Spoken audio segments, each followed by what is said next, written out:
ਹੈਰਾਨੀ ਦੀ ਗੱਲ ਉਦੋਂ ਹੁੰਦੀ ਜਦੋਂ ਲਵ ਮੈਰਿਜ ਦੇ ਬਾਵਜੂਦ ਅਫੇਅਰਸ ਚੱਲਦੇ ਨੇ। देखिए लव मैरिज हुआ है या arranged marriage, extra marital affair तो कहीं भी हो सकता है, हुँ, राइट? हुँ, अब ऐसा है कि जब जो लड़का है या लड़की है, ईदर वेज जी। शादी के बाद चीज़ें काफ़ी हद तक बदलती हैं। Hmm, you need to understand that, है ना? रिस्पॉन्सिबिलिटीज़ आ जाती हैं। आप हर अगले दिन डेट पे नहीं जा सकते हैं। हुँ, आपके परिवार बढ़ता है, बच्चे हो जाते हैं, उनकी जिम्मेदारी होती है। जी। तो कहीं ना कहीं दोनों पार्टनर्स अपनी अपनी रिस्पॉन्सिबिलिटी में हुँ, उलझते जाते हैं हुँ, और एक दूसरे को उतना समय नहीं दे पाते। हुँ, तो उससे क्या होता है कि एक इमोशनल आइसोलेशन आ जाता है हुँ, कि हम भले ही साथ बैठे हैं बट हम बात क्या कर रहे हैं कि बच्चे का डायपर आया क्या और खाने में आलू बना है कि टिंडा बना है। हम ये नहीं बात कर रहे जो हम पहले करते थे कि आज मेरा दिन कैसा था, हाँ, आज ऑफिस में ये हुआ, आज मेरा मन बिल्कुल खराब हो गया था, हुँ, वॉटेवर जो भी हमारा दिन गुजरा। हुँ, आलू और टिंडा इज नॉट इमोशनल कनेक्ट ना। हुँ, नाउ उस वजह से कहीं ना कहीं शादी में रहते हुए भी एक अकेलापन महसूस होने लगता है, हुँ, जिसकी वजह से लोग बाहर वो इमोशनल सपोर्ट ढूँढने की कोशिश करते हैं। हुँ, जब वो बाहर इमोशनल सपोर्ट ढूँढने की कोशिश करते हैं तो हैपेंस कि इमोशनल इन्वॉल्वमेंट थोड़ा ज़्यादा बढ़ जाता है हुँ, एंड अफेयर्स हो जाते हैं। हुँ, अब ये एक एस्पेक्ट है बट इसके अलावा भी हुँ, कुछ लोगों की आपने पर्सनैलिटीज़ कभी देखी होंगी हुँ, कि बड़े इम्पल्सिव होते हैं, चुलबुले से होते हैं, हुँ, हुँ, कहीं ठहराव नहीं होता जिनको। हुँ, जब ठहराव नहीं होता तो मन भी उनका बहुत विचलित रहता है। हुँ, आज ये पसंद कर रहा है, कल वो पसंद करेगा। हुँ, हुँ, हुँ, हुँ, ऐसे लोगों में भी ज़्यादा चांसेस होते हैं कि इनके अफेयर्स हो जाएँ।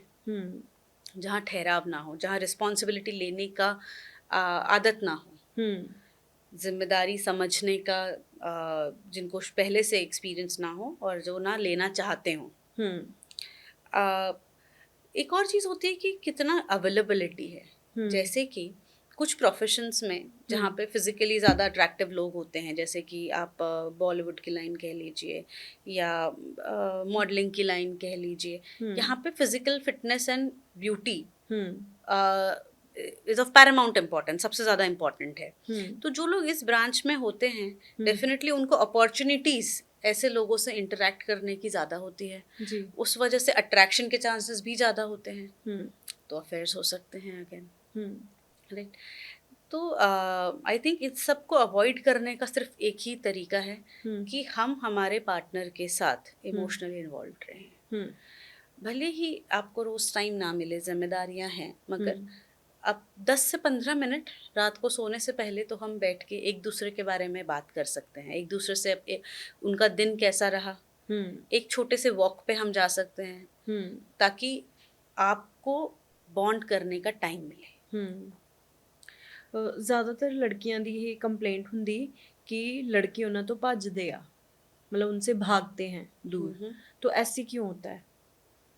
देखिए लड़कियाँ और लड़के जब एक रिलेशन में आते हैं, हुँ, तो दोनों की एक्सपेक्टेशंस बहुत अलग होती हैं। हुँ, अक्सर ऐसा देखा गया है कि लड़कियाँ लॉन्ग टर्म कमिटमेंट चाहती हैं हुँ, एंड लड़के उस कमिटमेंट के लिए रेडी नहीं होते फॉर व्हाटएवर रीजंस। हुँ, लड़कियों की एज जिस पे पेरेंट्स उनकी शादी करना चाहते हैं, हुँ, वो थोड़ी जल्दी होती है। हुँ, लड़कों के लिए थोड़ा ज़्यादा लीवे दे दिया जाता है। जी, तो कई बार ऐसा होता है कि अगर कोई किसी को डेट कर रहा है कुछ समय के लिए, जी, तो लड़की कई बार चाहती है कि हम नेक्स्ट स्टेप लें हुँ, और हम शादी की तरफ जाएँ। हुँ, बट ऐसे में लड़के थोड़ा इनसिक्योर फील करने लग जाते हैं कि मैं प्रिपेयर्ड नहीं हूँ, आई एम नॉट रेडी।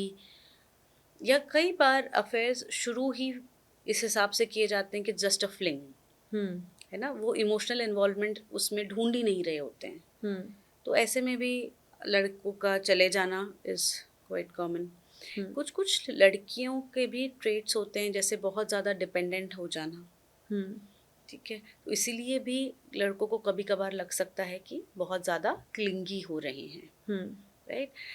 मुझे ऐसा लगता है कि लड़के हों, लड़कियाँ हों, जो भी हो, इन्वॉल्वमेंट के पहले आपको इंडिपेंडेंट होना बहुत ज़रूरी है।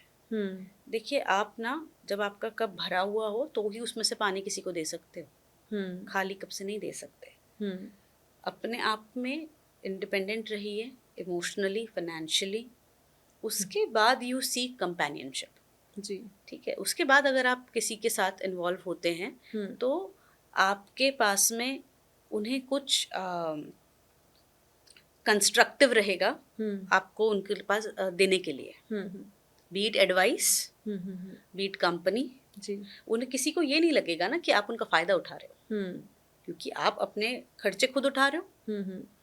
आप अपना आना जाना, pickup drop, you doing it everything by yourself. And आप क्योंकि काम कर रहे हैं, आप बिजी हैं, आप हमेशा अवेलेबल नहीं हैं। जी। कई एक प्रॉब्लम ये भी होती है कि जो लड़के काम कर रहे हैं, जॉब में हैं, अगर दे डेटिंग समबडी जो कि एब्सोल्युटली इस वक्त घर पे हैं जी। या पढ़ रही हैं या ज़्यादा पढ़ भी नहीं रही हैं, कॉन्स्टेंट मैसेजेस, कॉल्स, एंड जब रिस्पॉन्ड नहीं करते हैं तो फिर लड़ाइयाँ हो जाती हैं। तो ये सारी छोटी छोटी चीज़ें हैं, मुझे ऐसा लगता है, जिसकी वजह से लड़कियों को लगता है लड़के भाग जाते हैं, बट वो भागते नहीं है। कहीं ना कहीं हमें झांक के देखना चाहिए कि ऐसा क्या हुआ है। या तो हमने गलत इंसान से एक्सपेक्टेशन रखी है या कोई गलती हमारे साइड से भी हुई है। ਮੈਂ ਇੱਕ ਆਰਟੀਕਲ ਪੜ੍ਹ ਰਹੀ ਸੀ, ਉਹਦੇ ਵਿੱਚ ਲਿਖਿਆ ਸੀ ਕਿ ਜੋ ਮਾਵਾਂ ਆ ਉਹ ਬੱਚਿਆਂ ਨੂੰ ਜ਼ਿਆਦਾ ਕੁੱਟਦੀਆਂ ਮਾਰਦੀਆਂ ਨੇ ਪਿਤਾ ਨਾਲੋਂ, ਫਿਜ਼ੀਕਲ ਅਬਿਊਜ਼। ऐसे क्यों? देखिए इसमें ना, this is a very wrong article, मुझे नहीं पता ये कहाँ पे आया, ऐसा नहीं आना चाहिए था। माँ ज़्यादा समय भी बच्चों के साथ बिताती है। ठीक है, अक्सर इंडियन अभी भी सेटअप ऐसा है कि पिताजी सुबह काम को चले जाते हैं और सीधे शाम को वापस आते हैं। उसमें भी वो अपना खाना खाते हैं, थोड़ा बहुत न्यूज़ देखते हैं और बच्चों के साथ कुछ समय बिताया, आधा एक घंटा, और सब अपने अपने कमरों में सोने चले गए। अब जब जो मम्मी है वो बच्चों के साथ पूरे दिन है, तो उनकी हर छोटी बड़ी अच्छी बात गलत बात वो ऑब्जर्व कर रही हैं, राइट। उनके पढ़ाई के लिए अगर बच्चों ने अच्छा किया तो तारीफ करने के लिए भी वही हैं, मगर गलत किया तो डांटने के लिए भी वही हैं। इसमें फादर का इन्वॉल्वमेंट ही नहीं है।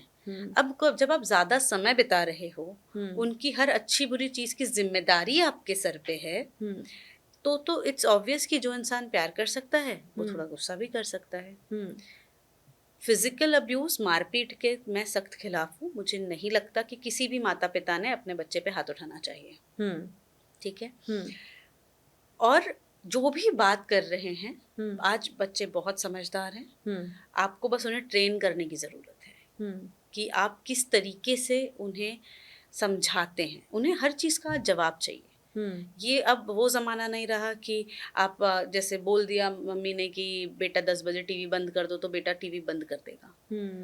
बेटा पूछेगा क्यों बंद कर दो, तो you will have to explain कि बेटा जी बंद कर दीजिए ताकि आप समय से सो सकें, समय से उठ सकें और स्कूल जा सकें।